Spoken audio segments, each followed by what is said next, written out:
akan memperkuat pemahaman Ibu tentang manajemen. Nah, oke, Bapak-Ibu sekalian, sebelum berlanjut, saya ingin sampel saja.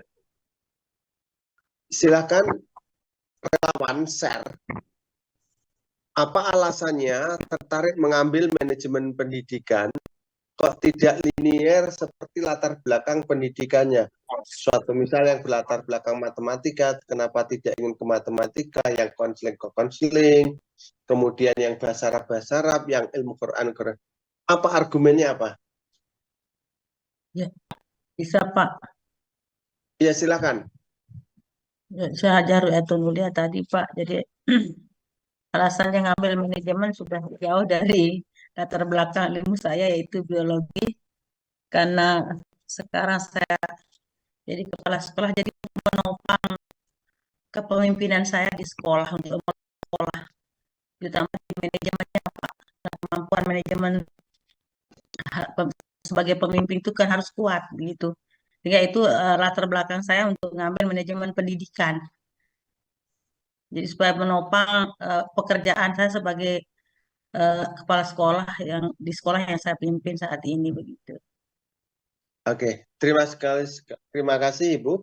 Dan Iya. alasan yang sangat rasional, ya memang untuk memanage lembaga pendidikan sebagai top leader atau sebagai puncak pimpinan dalam institusi itu, ilmu manajemen memang sangat diperlukan. Oke, Iya, terima iya. kasih Ibu Haja. Oke, Baik, sama-sama Pak berikutnya. Dokter. Oke, Pak Alimin yang dari matematika, ketua kelas argumennya apa?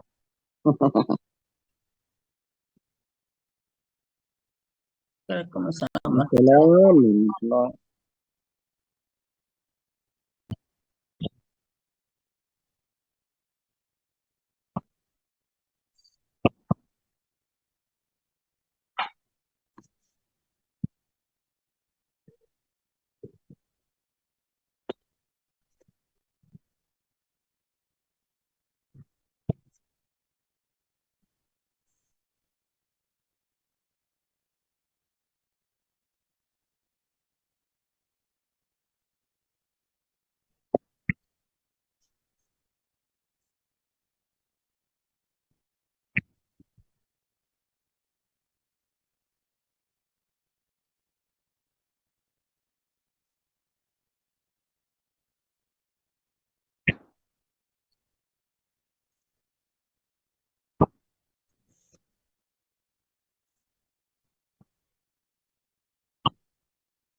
Oke, terima kasih.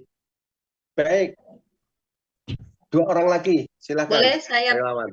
izin? Ya, Izin. silakan Ibu. Mohon maaf dengan Tiang Ibu Ruspiani. Background pendidikan awal Tiang adalah bahasa Inggris yang mungkin seperti disampaikan tadi tidak ada kalau dibilang karena kita adalah guru, manajemen ini kan luas, Pak. Manajemen ini luas. Sebagai seorang guru, dengan sekarang saya memang bukan kepala sekolah, tapi dengan posisi saya di sekolah adalah wakil kepala sekolah, yang perjalanan karir saya ke depan juga tidak pernah saya tahu. Jadi ilmu manajemen ini kenapa saya pilih? Karena akan mendukung semua. Jadi termasuk dalam memanage diri bagaimana ke depannya. Mungkin itu motivasi awal saya. Terima kasih. Oke, terima kasih Bu Ruspiani. Baik, satu orang lagi silakan. Bisa Pak? Iya, silakan bisa. Assalamualaikum warahmatullahi wabarakatuh. Waalaikumsalam warahmatullahi. Nama saya Muhammad Syaful Bahri. Background pertama dari bimbingan konseling Pak. Nah, kenapa yang sendiri mengambil manajemen pendidikan Islam? Ada suatu ketertarikan di sana Pak. Yang pertama, di dalam bimbingan konseling itu kita kita bisa memanage seorang siswa, tetapi kita juga ingin sekali memanage suatu lembaga itu sendiri, Pak.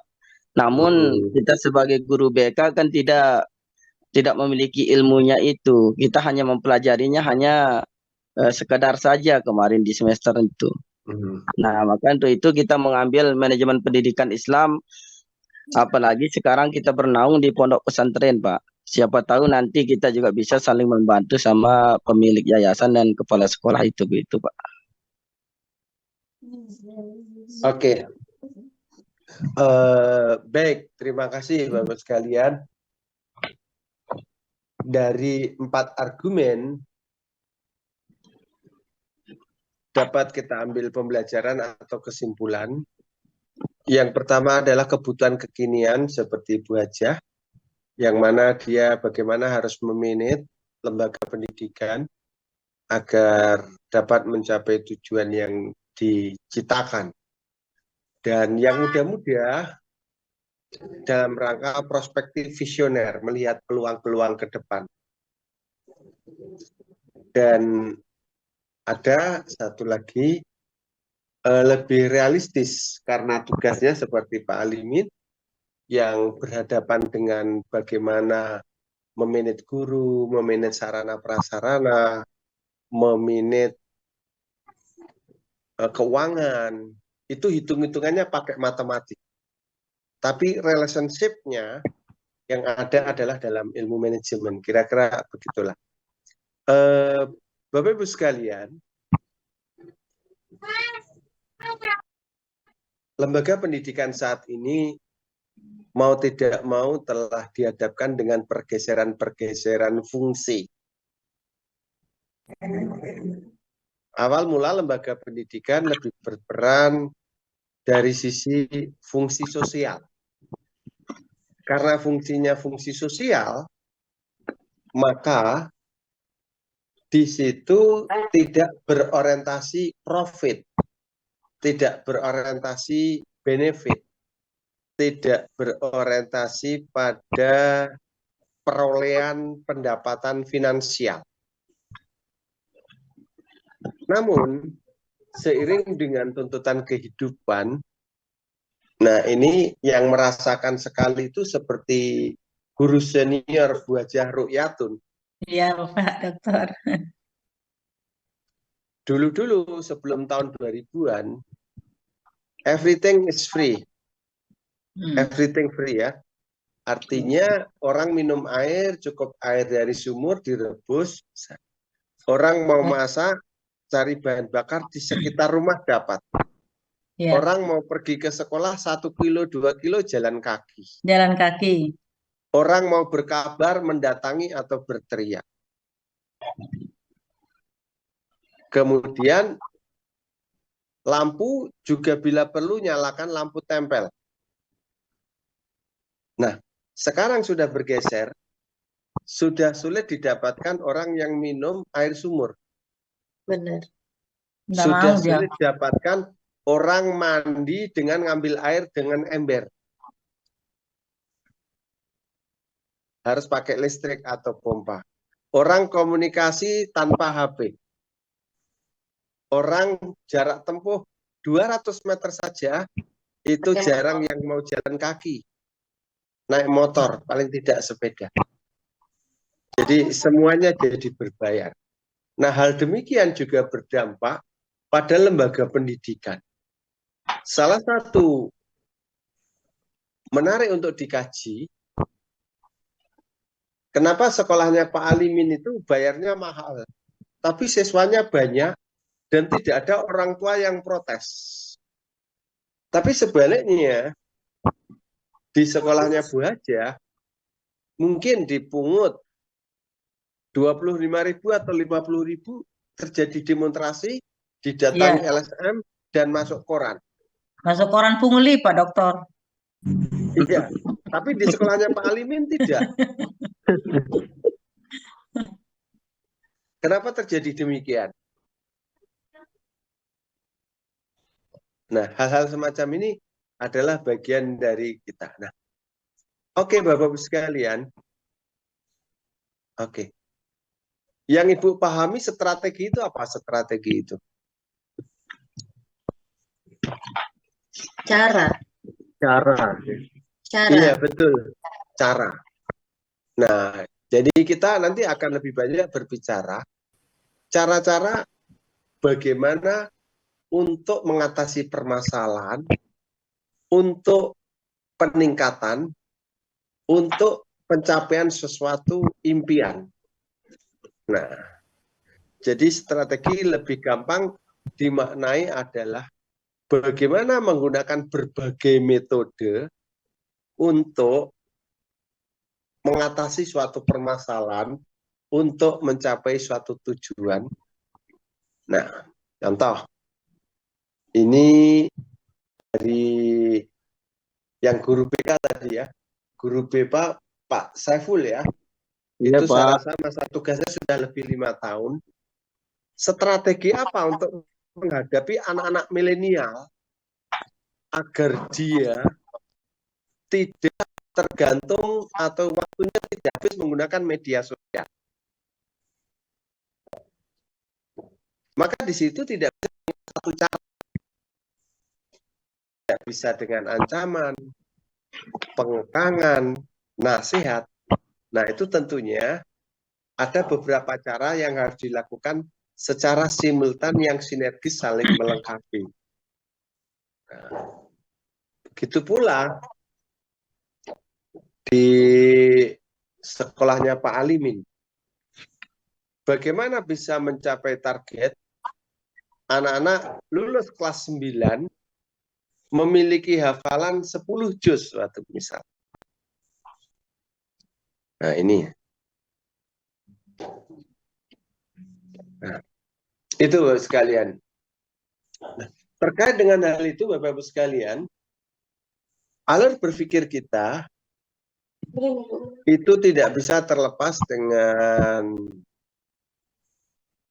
teorinya John Dewey yang dikenal dengan scientific method.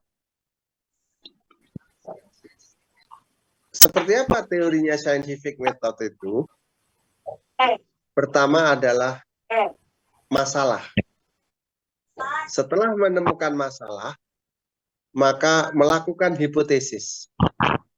Apa itu masalah? Masalah Bapak Ibu memaknai apa masalah itu?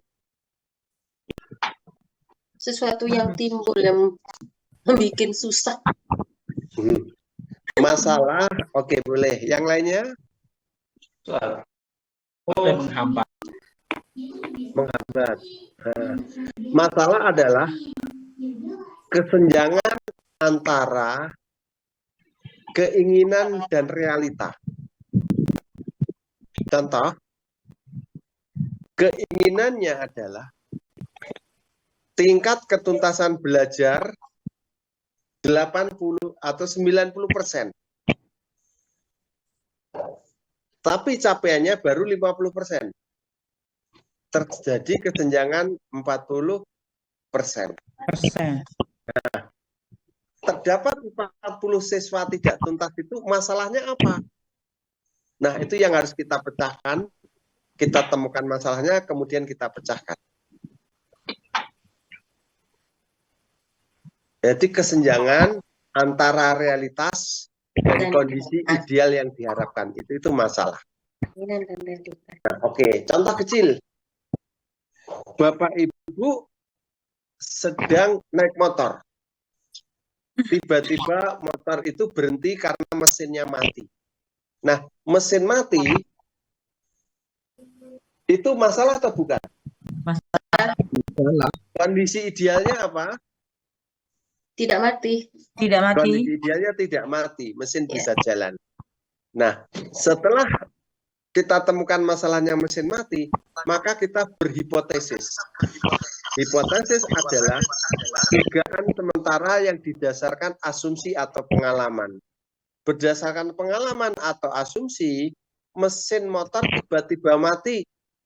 Kemungkinan pertama apa penyebabnya? Habis bensin. Habis bensin. Bensin. Oke, kita cek bensinnya. Ternyata bensinnya mati. Kemungkinan lagi apa? Pusing. businya putus atau kena kotoran. Dibuka businya, ternyata businya dalam kondisi baik. Kemungkinan lagi apa?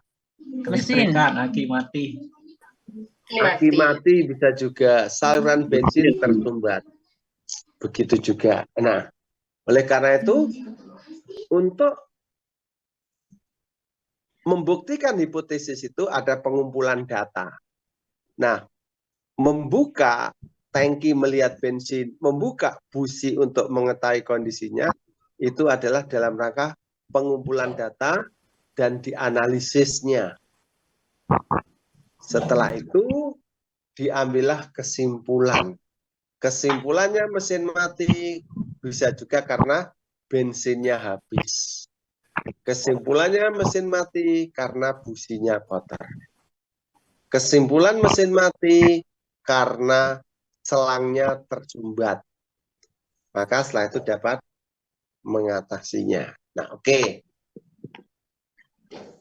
Contoh. Ini Ibu aja selaku kepala SMP, kepala sekolah ya Ibu aja ya. SMP 2 Lingkar. Kan untuk memenuhi akreditasi itu kan harus ada prestasi siswa kan? Ya. Kejuaraan, kemudian ada karya-karya guru yang bisa dipublikasikan. Sementara dana DIPA atau dana dari pemerintah tidak cukup, maka Ibu harus punya solusi. Solusi atau strategi. Nah, solusinya kalau mengandalkan uang DIPA tidak cukup. Kalau minta partisipasi orang tua siswa bisa bermasalah. Maka apa yang dilakukan? Menyiasati anggaran yang ada, Pak Dokter. Menyiasati anggaran ada yang sangat terbatas. Ya. Nah, tetap saja bisa melibatkan orang tua siswa, melibatkan donatur, melibatkan dunia usaha. Mitra-mitra yang lain. Iya, mitra-mitra yang lain. Tuh, Bapak sekalian ya. Ya memang hal yang perlu difahami, katakan dari 500 orang tua siswa, itu pasti ada provokatornya. Itu yang harus bisa kita taklukkan. Katakan 500 siswa, yang 475 sudah nurut. Yang 25 itu bangkang dan mengundang wartawan, kemudian di video, diviralkan, itu bisa jadi heboh. Nah, hal semacam ini perlu ada suatu strategi, ada suatu pengendalian sedemikian rupa, bagaimana hal semacam itu bisa terantisipasi. Oke, Bapak sekalian, biar tidak ngantuk, coba dituliskan di chatnya ya, Bapak sekalian. Oke, yang Bapak Ibu ingat atau Bapak Ibu pernah baca, oke, tuliskan ada berapa fungsi manajemen, coba di chat Bapak Ibu. Coba ditulis di chat. Itu ada di layar ada tulisan chat. Ya sudah Pak Dokter. Ya, tuliskan yang Ibu ketahui atau pernah Ibu dengar fungsi manajemen itu apa saja atau ada berapa?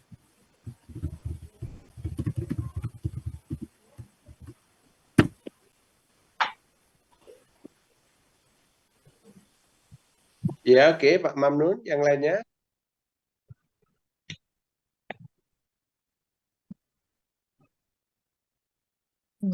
Cuma.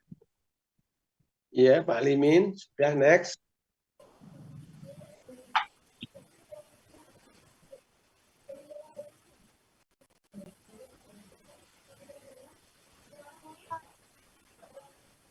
Iya.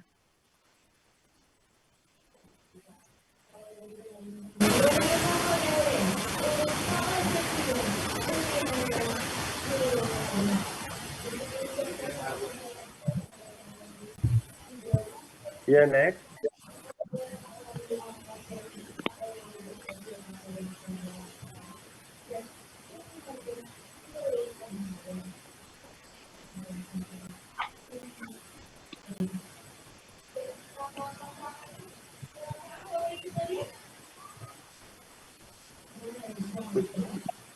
Baik, terima kasih Bapak Ibu. Dari 6 orang yang masuk, dapat kita pahami bahwa, fungsi manajemen itu ada 4. Tapi ada juga menyebutkan ada 6.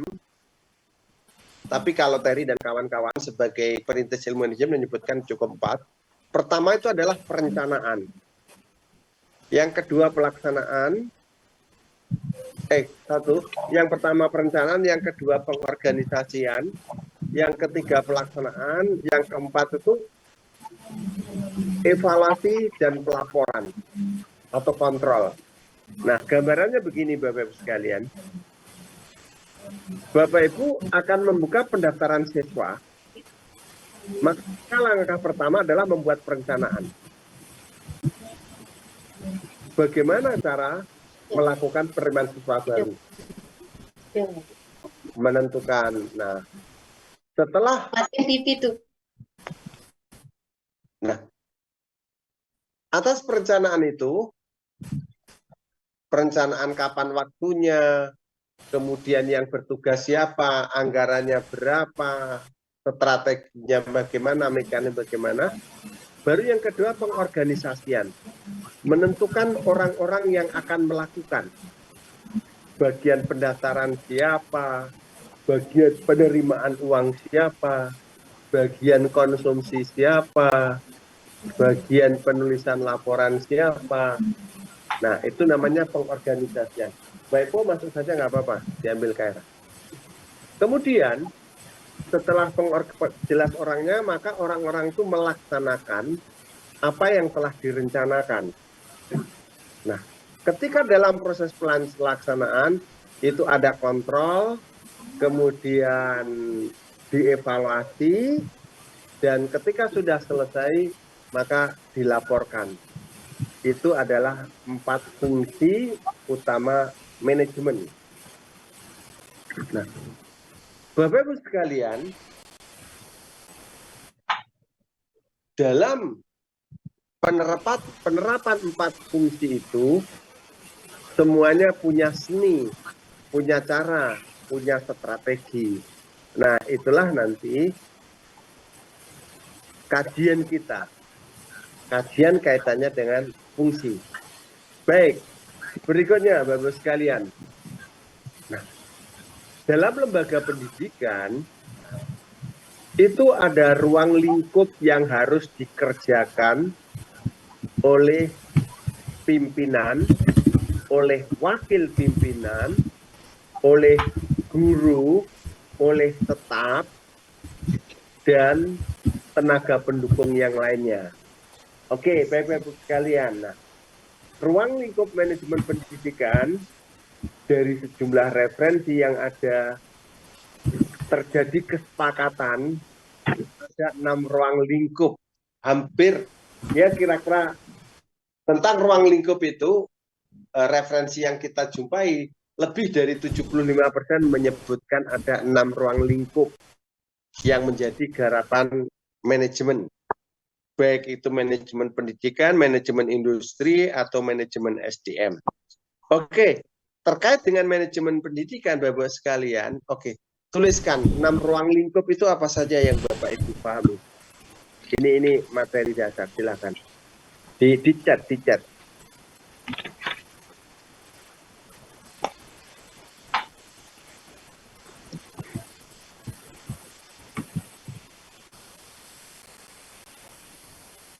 Nah, ini kalau dalam bahasa akreditasi itu adalah ada standar, Bapak sekalian. Standar 1, standar 2, standar. Kalau di perguruan tinggi disebutnya kriteria. Kriteria 1, kriteria 2, kriteria 3, kriteria 4.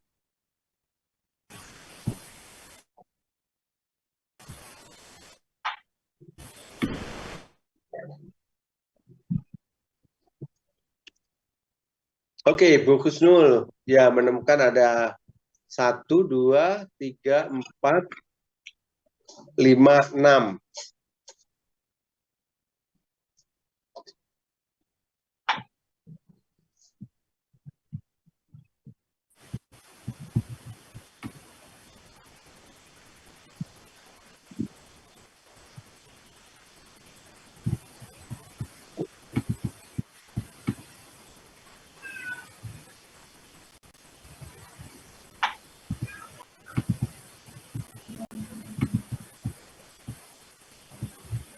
Baik, Bapak sekalian, ini dari 3 orang yang sudah lebih fokus pada manajemen industri atau manajemen publik ya. Nah, oke. Kalau dalam pendidikan ada 6 manajemen yang harus digarap itu. Yang pertama itu boleh bolak-balik, tapi biasanya yang urutannya kayak mendekati. Yang pertama adalah ruang lingkup pertama adalah manajemen ketenagaan. Manajemen ketenagaan, di situ ada tenaga guru, ada tenaga kependidikan, ada tenaga laboran, ada tenaga teknis, ada pokoknya kaitannya dengan SDM ya. Nah, itu yang pertama. Yang kedua adalah manajemen kesiswaan. Bagaimana cara mengelola siswa? Bagaimana cara memanage siswa? Yang ketiga adalah manajemen kurikulum.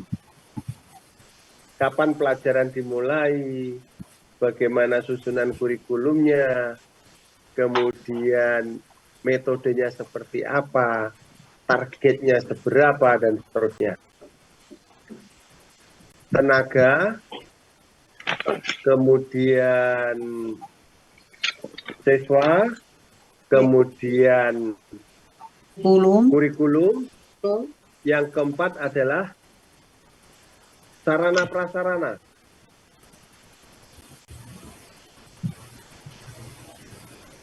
Sarana prasarana apa saja Bapak Ibu?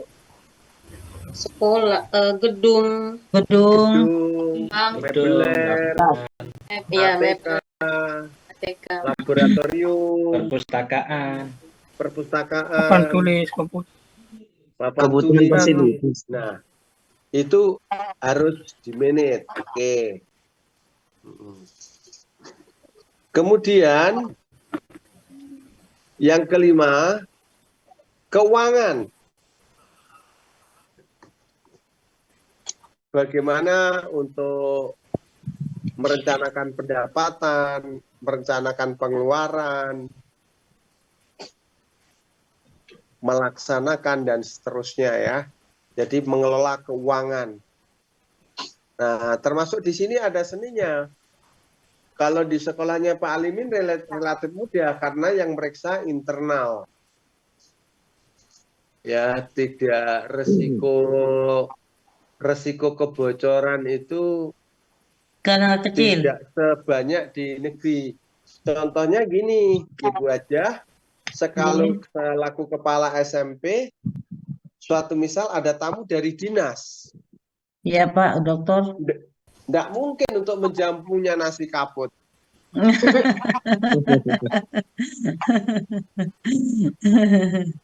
Dan menjamunya paling tidak di lesehan.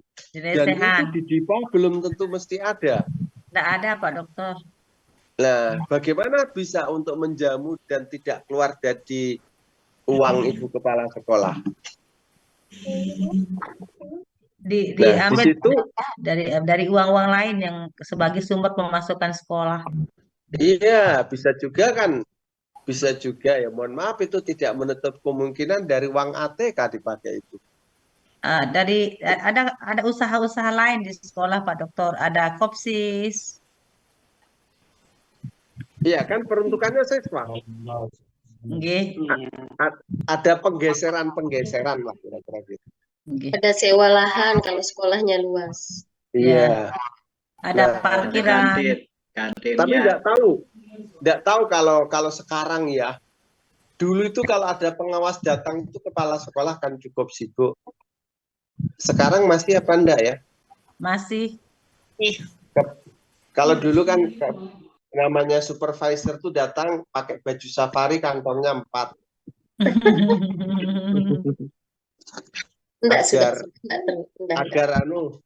Agar pihak yang bersangkutan kalau mau ngasih amplop tidak usah repot-repot. Tinggal cemplungin. Itu dulu. Sekarang sudah enggak ya? Insyaallah. Ya, syukurlah ya. Sekarang tapi kalau jamu dan oleh-oleh kan masih ada. Kebetulan Nah, kalau itulah ya kaitannya memanage keuangan memang tapi sekarang sudah jauh lebih baik dibanding dulu-dulu ya. Saya dulu itu pernah ketika datang ke sekolah itu di kampung gitu tuh. Karena saya dijamu nggak mau ya ini. Itu ini, ayam dimasukkan dalam mobil. Ayam hidup, Bu. alhamdulillah. Terus akhirnya ayam itu saya pelihara, anaknya jadi banyak. Jadi anak-anak jadi ribut karena rumahnya kotor. Ya kita gorok. Nah itu. Nah baik sekalian. Yang kelima keuangan. Yang keenam adalah humas dan publikasi. Hubungan dengan masyarakat dan Hubungan dengan masyarakat. publikasi. Humas. Nah, publikasi sekarang kan modern. Sekolah ada yang punya Instagram, punya website, punya Twitter, punya TikTok. FB, punya vlog, punya TikTok, TikTok, Pak, TikTok. Punya channel YouTube, channel video. YouTube. Nah, hal semacam itu. Itulah. Nah, sekarang justru publikasi itu ujung tombak agar bisa dikenal oleh publik. Bapak Ibu sekalian yang saya hormati, dari keenam ruang lingkup itu, semuanya tidak bisa terpisah dari 4 fungsi manajemen itu. Contoh, untuk manajemen ketenagaan, maka harus ada perencanaan, harus ada pengorganisasian, harus ada pelaksanaan, dan ada pelaporan. Nah, halo. Halo. Halo. Untuk yang menangani ketenagaan, itu tupoksinya Wakasek atau Wakamat berapa? Untuk Ketenagaan. Iya, Kayaknya itu semua. tugas pokok fungsinya Wakasek berapa? Di sekolah ada kurikulum, kesiswaan, humas, dan sarana. Kalau Wakaseknya Kalau 4. untuk urusan guru ketenagaan, berarti kan urusan Wakasek 1. Kurikulum. Iya. Iya, Kurikulum yang punya. kurikulum. Kalau Ya. terkait dengan keuangan, Wakasek 2. Kalau kaitannya dengan kesiswaan dan hubungan dengan masyarakat, adalah Kesiswaan. Wakasek Mas 3. Nah, Humas. oke. Humas. Humas. Betul sekalian. Jadi dari setiap ruang lingkup itu, maka ada manajemen.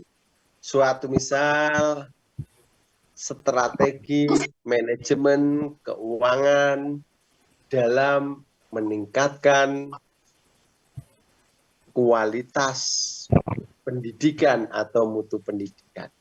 Nah, sekarang kan akreditasi itu kan tuntutannya banyak. Banyak banget. Seperti kampus UIN itu, untuk persiapan dan pelaksanaan akreditasi perguruan tinggi, itu tidak cukup setengah meter.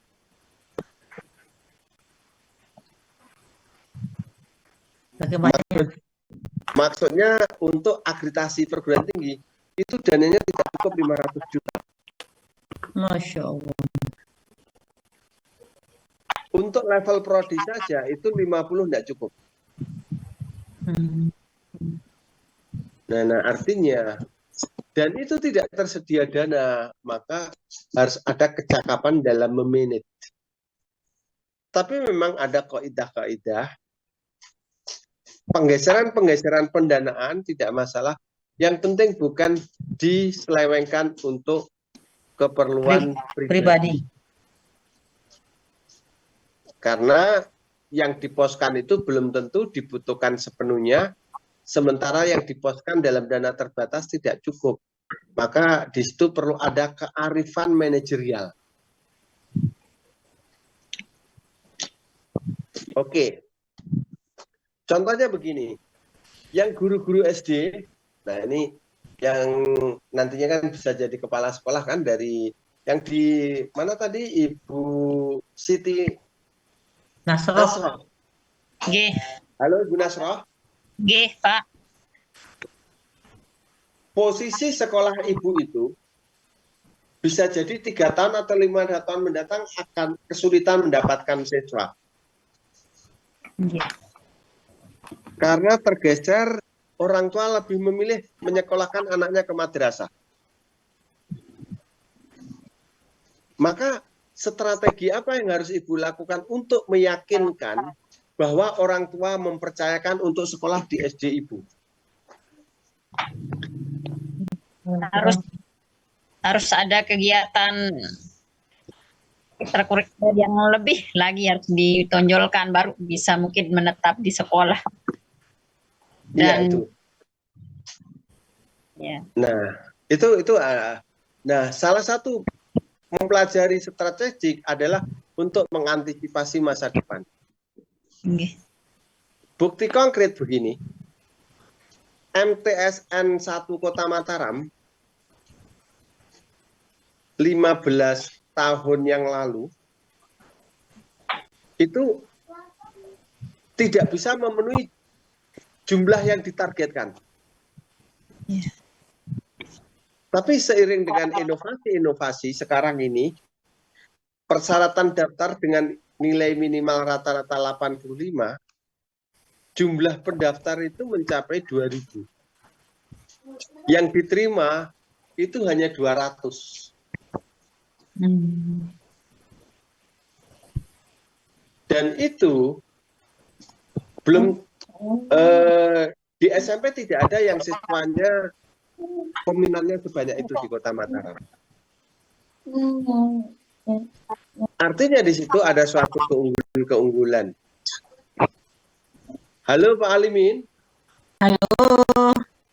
Pak Alimin mana Pak Alimin? Di Pak Alimin untuk masuk uang maharnya berapa anak-anak itu atau uang investasinya? Ya. 13 juta. Terus uang sahriah atau bulanannya berapa? 1,65.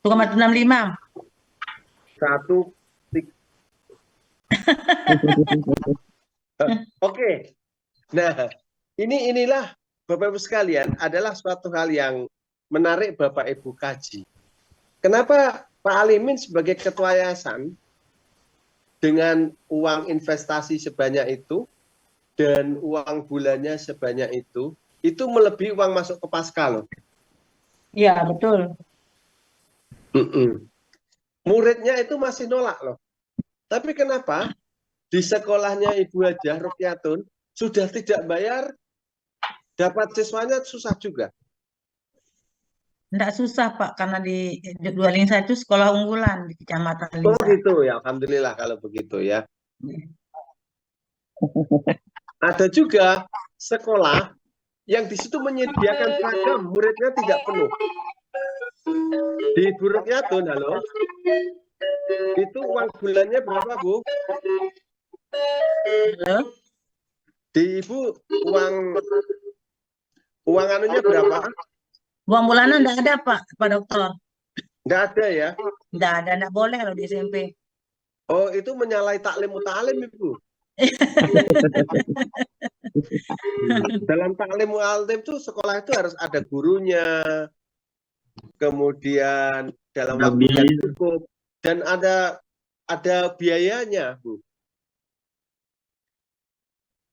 Iya. Enggak ada uang masuk. Nanti dilaporkan pungli itu, Pak Dokter. Nah, oke. Baik Ibu sekalian. Ini pengalaman spiritual Ibu ya. Nggih. Anak yang sekolahnya membayar dan gratis. Itu tingkat keberkahannya berbeda loh, Bu. Alhamdulillah. Contohnya gini. Contohnya kayak anak di pesantren ya. Ini memang kasusnya berbeda ya. Itu Ya. orang tua yang punya kepedulian dengan anak-anaknya di pesantren.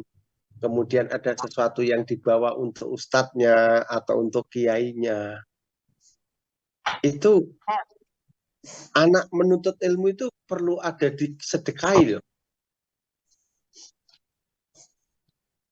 Karena Betul. itu untuk menghubungkan energi positif. Kalau dalam Islam untuk menghubungkan tali keberkahan. Problemnya kan gini, orang tua itu salah ngerti. Dana bos itu asumsinya itu haknya murid.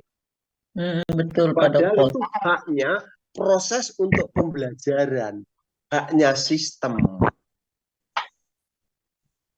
Dan repotnya lagi, siswa dapat tip, bukannya untuk memperkuat studinya, untuk beli buku yang cukup, untuk menambah asupan gizi yang cukup. Bisa juga diminta oleh orang tuanya. Orang tuanya yang ngambil ke bank, Pak Dokter. Paket Ya, itu beras kan katanya Pak. kegunaannya bukan dikembalikan untuk kualitas anaknya. Nah, Iya. dalam hal ini perlu ada edukasi, sentuhan-sentuhan secara psikologis. Itu sekalian ya. Baik, Bapak sekalian. Saya terima kasih pada kesempatan malam ini kita bisa diskusi dan mengetahui. Nah, paling tidak ada tiga hal yang bisa kita pahami bersama. Pertama, kaitannya fungsi, kedua ruang lingkup, yang ketiga, bagaimana kita memiliki strategi antisipasi ke depan dalam rangka mengantarkan anak didik menjadi lebih berkualitas, anak didik yang siap menghadapi zamannya. Oke, mungkin ada sesuatu yang ingin didiskusikan atau dipertanyakan, sekiranya saya dapat untuk menjawab, ya saya jawab, kalau tidak bisa jawab, ya kita hutang. Oke, dipersilakan Bapak Ibu. Ya, saya Pak Dokter. Ya, silakan. Ibu Dia. Ya, silakan.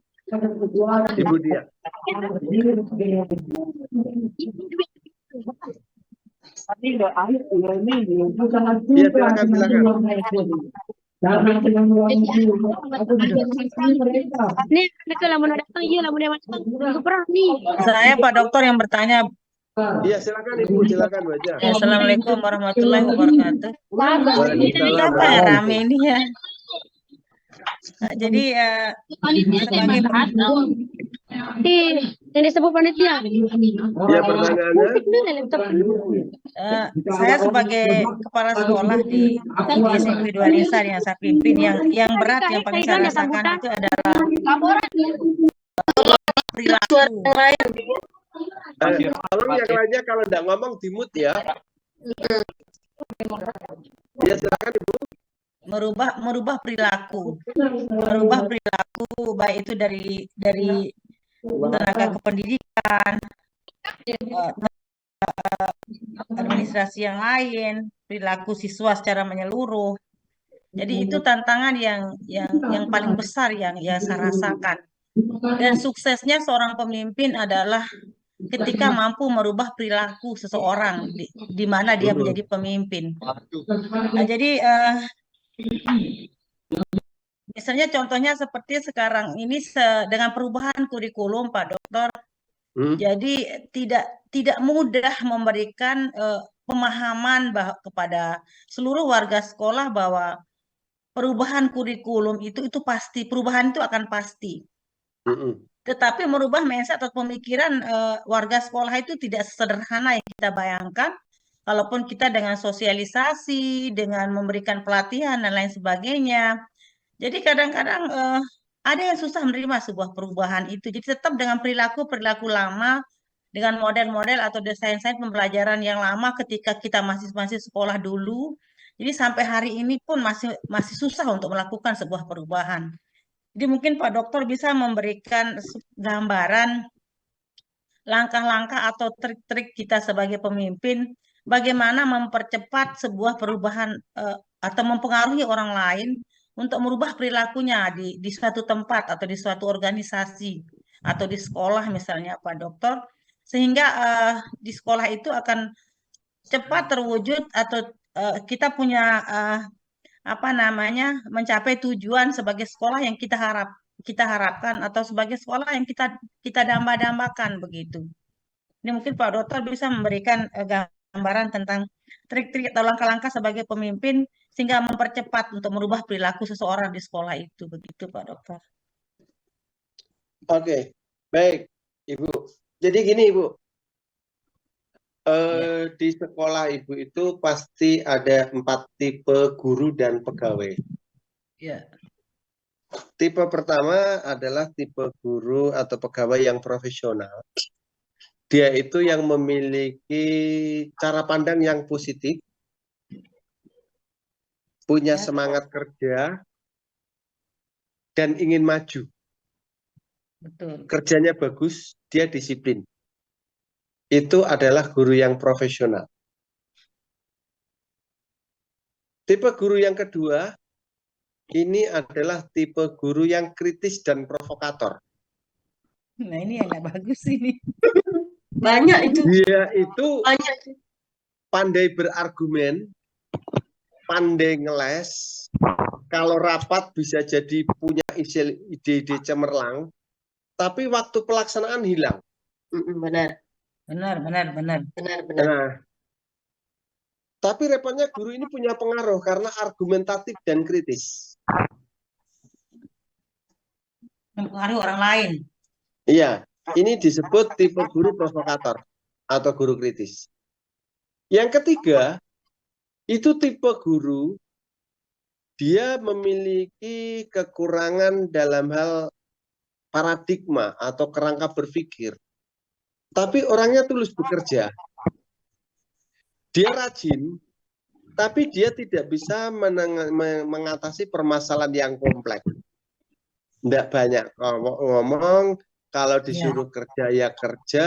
Kerja semampunya. Kalau tidak ditunjukkan kerja ya diam karena tidak tahu apa yang harus dikerjakan. Benar. Nah, ini adalah tipe guru pasif atau guru sibuk. Guru pasif. Tapi rajin dia. Yang keempat tuh yang susah. Sudah tidak rajin, otaknya tidak jalan. Bisa juga ini anaknya datu atau anaknya sultan masuknya dulu. Ya, mungkin. Karena masuknya karena punya kekuatan sehingga dititipkan dia bisa jadi. Ya, titip-titipan itu. Nah, untuk menghadapi ini semua langkahnya untuk guru profesional tetap ambil hatinya untuk bisa sebagai pionir, sebagai penggerak, dan dikasih kepercayaan dan penghargaan untuk mengawal. Nah, untuk mengatasi guru yang Kritis. provokator, itu harus ada keberanian kepala sekolah tegas. Bila perlu ada kontrak hitam di atas putih untuk menyelesaikan tugas-tugasnya. Nah, itu untuk cara mengikat. Memang orangnya kritis. Itu biasanya setiap organisasi ada tipe guru seperti itu, Ibu. Iya. Nah, itu gini. Nah, kalau tipe ketiga, Ibu, itu harus telaten itu. Tetap diambil hatinya, didampingi, capaiannya dihargai. Tapi biasanya tipe ketiga itu orangnya tulus, Bu. Iya. Ya memang ada kelambanan dari segi dari segi untuk dihadapkan permasalahan kompleks ya. Iya. Nah, yang cukup berat itu yang keempat itu. Sudah harus mengambil hatinya, menyadarkan, mengajari untuk terampil. Cuek, orangnya apatis. Dan ini Ibu punya orang 10 bisa berhasil 5 berubah udah luar biasa. Karena kecenderungan karakternya memang sudah karakter beku ini.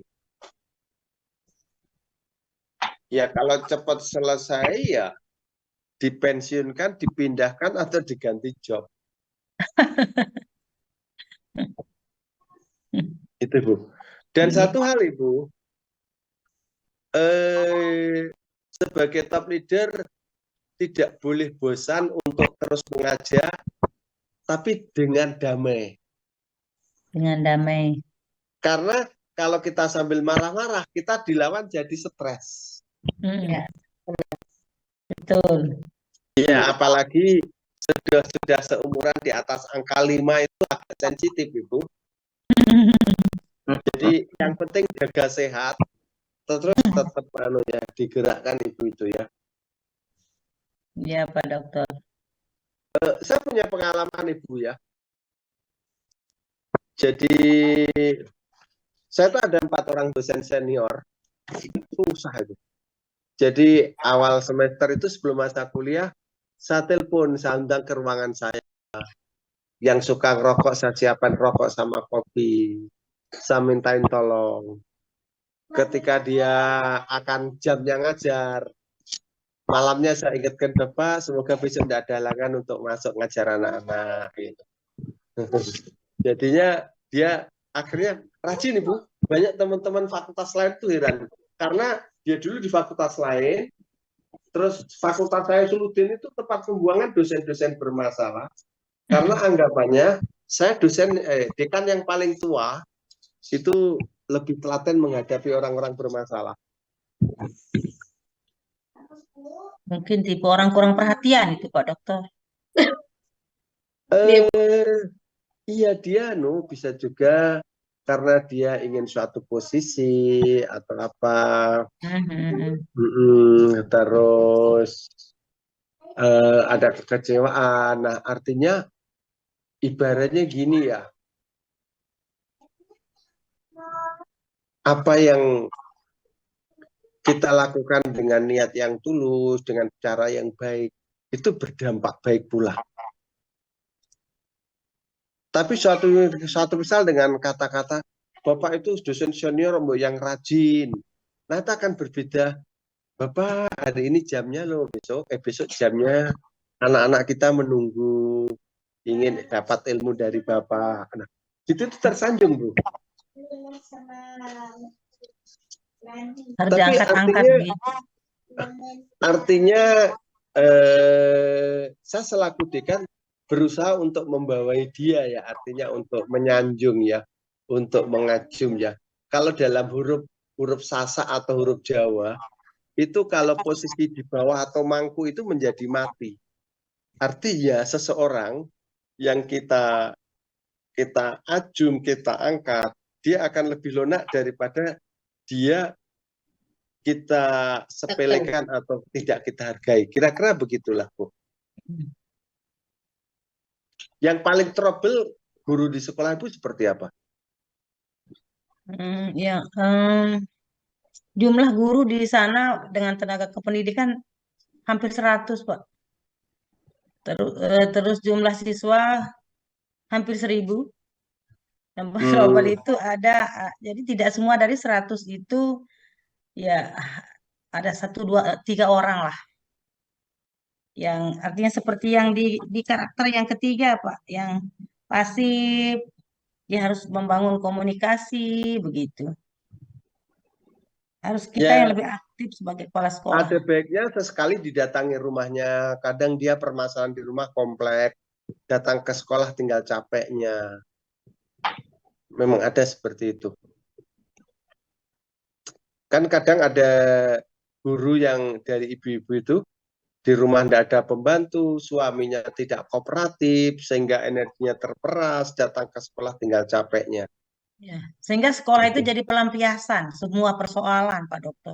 Iya. Nah, hal-hal itulah. Nah, itulah. Makanya nanti di manajemen ada Ibu. Ada namanya, ada dosen kan, mata kuliah Behavior of Organization ya, perilaku organisasi. Itu semester ini tidak ada. Belum sekarang. Belum ada ya sekarang. Belum ada ya. Nah, semester 2 kayaknya itu. Ya, itu untuk pelajari perilaku. Nah, oke Ibu. Satu hal lagi saya tambahkan ya, ini untuk semuanya saja. Kita akan selalu berhadapan dengan 2 tipe psikologi ya. Itu menurut teorinya McGregor, psikologi X dan psikologi A. Itu ada 4. Psikologi X itu adalah tipe yang tidak pernah dewasa. itu banyak kita jumpai. Mungkin ada anggota keluarga kita yang memiliki tipe seperti itu. Tipe pertama, tipe psikologi X itu gini, Bu. Dia disiplin bila diawasi. Nah, banyak itu di zaman ini. Yang kedua, dia bekerja karena uang. Nah, itu banyak juga itu. Jelas. Yang Jelas. ketiga, tidak suka perubahan. Nah, ada semuanya. Terus yang keempat, dia suka menyalahkan orang lain. Benar, benar. Banyak nih, Nah. banyak. Banyak. Lengkap sekali. Kalau orang memiliki tipe X ini, hidupnya tidak bahagia, Bu. Nggak tenang. Dan bisa juga rezekinya tidak berkah. Betul itu. Luar biasa nih. Terus itu analisisnya McGregor itu orang Barat ya, tapi saya rasa relevan ya. Nah, kemudian kalau tipe Y itu Bu ya, jadi gini, disiplin itu kebutuhan Ibu. Iya. Jadi dia mengikuti pesannya Kiai Gontor. Itu kalau pondok-pondok Afya Gontor ada tulisan, disiplin itu sakit, bila tidak disiplin lebih sakit. Bagus itu. Terus yang kedua, itu bekerja itu adalah ibarat orang menanam. Pada saatnya pasti panen. Jadi dia bekerja bukan mencari uang, tapi ada keyakinan asal kerja saya bagus pasti dapat penghargaan. Penghargaannya dari mana? Ya dari mana saja, karena ada keyakinan Allah itu maha pemurah. Fama ya'mal misqala dzarratin khairan yarah. Khairan yarah. Wa may ya'mal misqala dzarratin syarran yarah. Yang ketiga, orang hidup itu harus inovatif. Karena selalu terjadi perubahan. Contoh, tahun 90-an akhir itu wartel laku keras. Ya. Wartel tidak laku bergeser menjadi warnet. Sekarang Warnet tidak sekarang Android. Android sudah bergeser sekarang namanya multiple intelligence. Atau apa itu? Kecerdasan buatan. Nah, Bapak-Ibu sekalian. Nah, karena Bapak Ibu manajemen pendidikan Islam, dari 4 karakter dewasa itu relevansinya dengan Al-Quran. Yang pertama adalah wal asri innal insana lafi khusr. Sesungguhnya semua orang itu merugi kecuali orang-orang yang beriman, berkeyakinan, dan produktif. Disiplin. Yang kedua, itu berkeyakinan wa ma khalaqul jinna wal insan illa liya'budun. Tidakkah Allah menciptakan jin dan manusia kecuali untuk berbuat pengabdian, untuk menjadi pelayan. Pelayan untuk dirinya, untuk keluarganya, untuk umat, untuk Allah. Asal kata daripada abdun. Abdun itu kan hamba. Maka ada kaidah khairunas anfa'um linas. Sebaik-baiknya manusia adalah yang bermanfaat. Bermanfaat untuk orang lain. Iya. Kemudian yang ketiga, dia sanggup karena innallaha la yughayyiru ma biqaumin hatta yughayyiru ma bi anfusihim. Allah tidak akan merubah nasib satu kaum kecuali kaum itu sendiri kan. Iya. Jadi perubahan itu suatu keharusan untuk inovasi-inovasi itu. Dan yang keempat, tidak menyalahkan orang lain tapi gentle. Kulukum ro'en wa kulukum mas'ulun an ro'iyati. Anda semua pemimpin yang akan dimintai pertanggungjawabannya semua. Kalau dalam diri kita itu tertanam 4 prinsip kehidupan seperti ini, insya Allah hidup kita damai dan sejahtera dan banyak kawan. Kira-kira begitu. Begitu pula Ibu, terima kasih. Mungkin masih ada satu pertanyaan lagi bila ada yang bertanya, silakan. Terima kasih Pak Dokter penjelasannya. Mungkin yang lain kalau ada silakan, satu orang lagi kalau ada.